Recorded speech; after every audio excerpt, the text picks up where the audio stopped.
Hello, welcome back to Analista de la Liga for my usual weekend preview. I'm looking at all the games this week, starting on Friday night and going through to Monday evening. Some big games coming up, some big talking points, the end of a transfer window. We'll look at one or two of the transfers that have happened in La Liga. Still lots of speculation, lots of comings and goings, but not so much with the big clubs. So I'm going to look ahead to this weekend's round of fixtures, and of course Friday night we have Espanyol against Alaves, and two of the usual participants on a Friday night, I have to say. It's not always a glamour fixture. This one is a big game for Espanyol. They were lucky last week that they lost their game, but the two teams that were catching up with them, Celta and Betis, both lost as well. Espanyol have got 1 point in the last four matches. They were extremely unlucky against Valencia last time out. Hugely controversial penalty. They conceded two penalties against Girona in the game four. They don't know how they lost to Barcelona as well at home. So it's been a tough run for Espanyol. Alaves, a great win last week at home to Betis. Much needed win as well. And I'll explain in detail how many teams are involved in a relegation battle, such as Alaves. So that was a most welcome win for Alaves. They get their points at home. They struggle away from home. Espanyol will be fired up for this one. It's going to be a tough game for Espanyol. I have no doubt about that. They're not playing with a lot of confidence at the moment. They're losing their belief a touch. But if they can hold their nerve and show the form that we've seen for the majority of the season, I expect them to win this one on Friday night.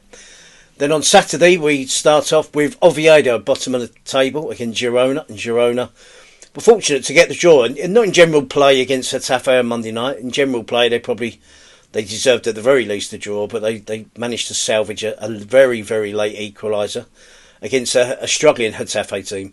So their run of form of late has been good, and it's not a surprise. I mean, ter Stegen played okay in goal against Getafe. He weren't to blame for the goal, didn't have too many saves to make.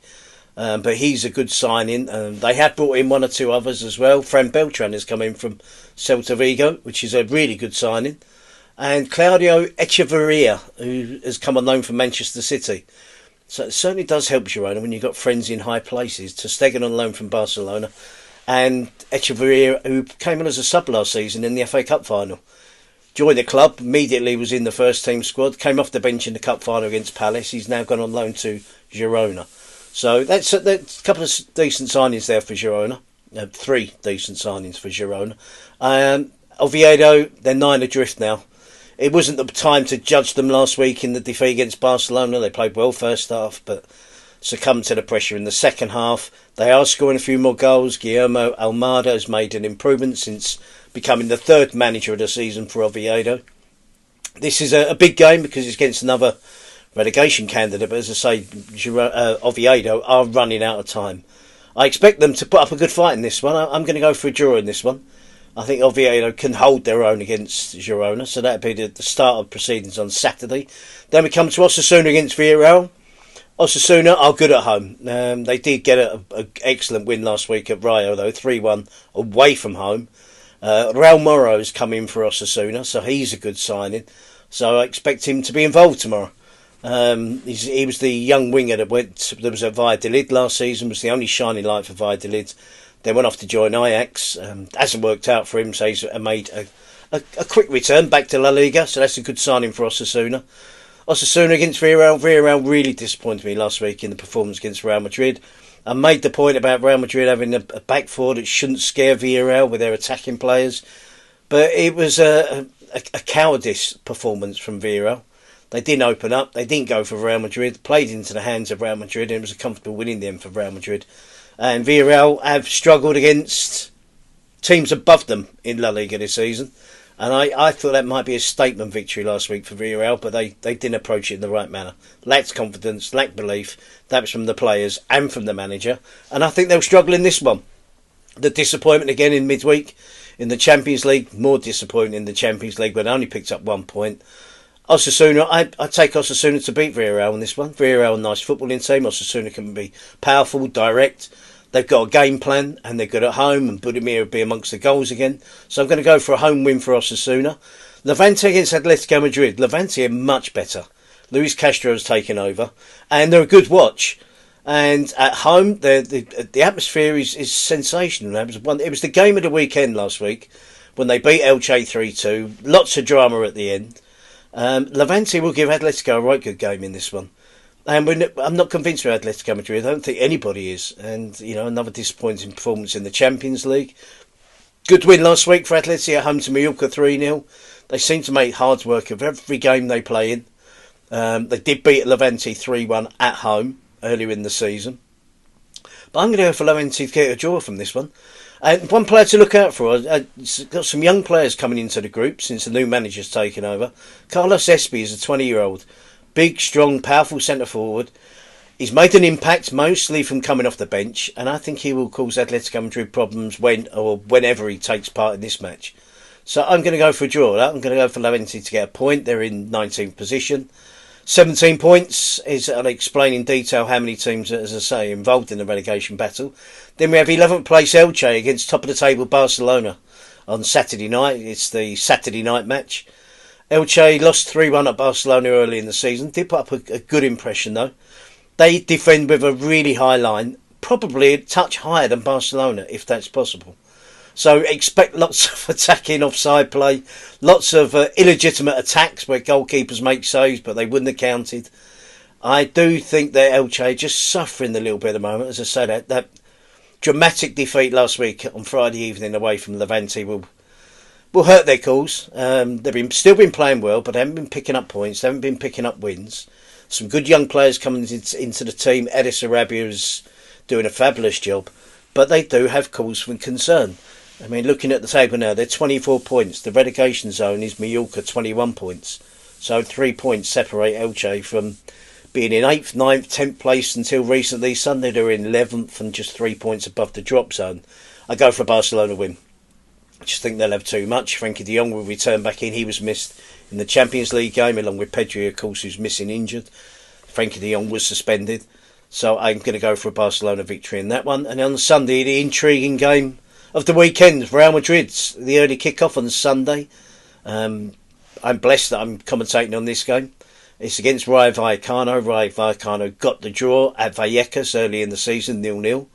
The Rayo do that at home, but they struggle away from home against Real Madrid and Barcelona and Atletico Madrid. So I don't know how this one's going to go. My head and heart tells me a Real Madrid victory, but the atmosphere is going to be interesting before the kick-off. It's going to be interesting during the game if Real Madrid don't get an early goal. Rayo are struggling for their life. They're a point above relegation, and they're in they've suffered a real downturn in form. So I can't accept that Real Madrid don't win this match.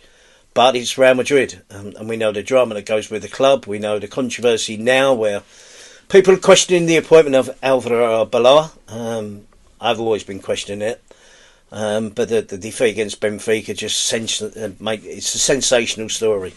The manner of defeat, how many goals they could have got beaten by, where they are in the Champions League, where they're finished in the Champions League table. They play Benfica again in the knockout. So I'm going to go for the Real Madrid win. I just can't see Rayo. They're not playing well enough to get the win or to get anything from this game. But it's Real Madrid, and you don't know how they're going to react to what's going to be quite a volatile atmosphere in the Bernabeu on Sunday. So then Sunday we go from that game to Betis against Valencia. Betis are good at home. I'm going to take them to win at home. Valencia struggle on the road. They're better at Mestalla. Big win last week for Valencia against Espanyol, as I say, 3-2 in controversial circumstances. Valencia have brought in some good players. Unai Núñez has joined on loan from Celta Vigo, centre-back, which is much needed. Although Eric Chomet played really well last week as the emergency centre-back. He's a centre-back, but the manager has not wanted to use him all season. He played, scored, was man of the match. I gave him man of the match. And he got quite emotional after the game. So it was a big win for Valencia. They brought in Umar Sadiq. They brought in Unai Núñez. And they've brought in Guido Rodriguez on a free transfer from West Ham. So 3 experienced players in La Liga. It will help the cause of Valencia, but I take Betis to win this one. Betis' good result in the Europa League that ensured their qualification into the knockout stages with a 2-1 win over Feyenoord. I'm going to go for a Betis victory in that one at home. Getafe against Celta follows that shortly after. Getafe, they won 2-0 at Celta Vigo earlier in the season when Celta were toiling. They were struggling. Lots of draws, some surprising defeats. I thought they were going to be involved in the relegation issue, but they've eased that concern. They're in 7th place, 32 points. They got Fer Lopez on loan from Wolves. They sold him for 23 million last summer, and now he's back on loan. Bonkers. Come off the bench against Red Star Belgrade in the Europa League and scored. So he looked good at Celta. Don't know what happened to him at Wolves. Don't know if he played much. But he's pleased to be back. Celta are pleased to have him back, and they're pleased to have £23 million in the skyrocket. So I'm going to go for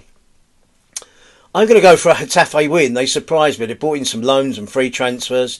Their squad needed bulking up. I think I give them the advantage on the fact that they played Monday night and got the draw at Girona. Celta played on Thursday in the Europa League. I'm going to go for a home victory in this one. I think it's the type of game Celta don't enjoy.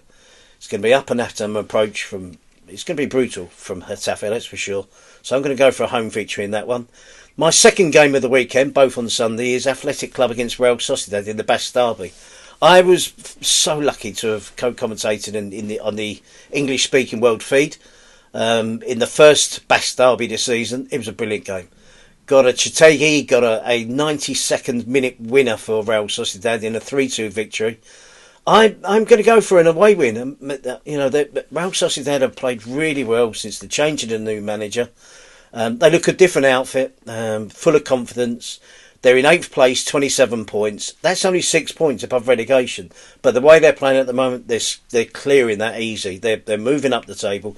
Possibly they're going to look to catch Celta, to catch Betis, to catch Espanyol. They've got the players. They're in form. Athletic Club aren't in form. Another defeat in the Champions League. And they're struggling in La Liga. Don't score enough goals in La Liga. I'm going to go for an away victory for Real Sociedad. Just to cause some more pain and misery for Athletic Club. And on Monday night we've got Mallorca against Sevilla. Proper relegation battle. Mallorca will go into that as third from bottom. And Sevilla are 3 points above them. Excellent win last week for Sevilla against Athletic Club at home. And they played well. Neil Malpay has joined, the ex-Brighton player, and Brentford has joined Sevilla on loan from Marseille. So that'd be interesting. He's a colourful character, to say the least. I'm going to enjoy looking at him for the rest of the season, and Sevilla did need another striker.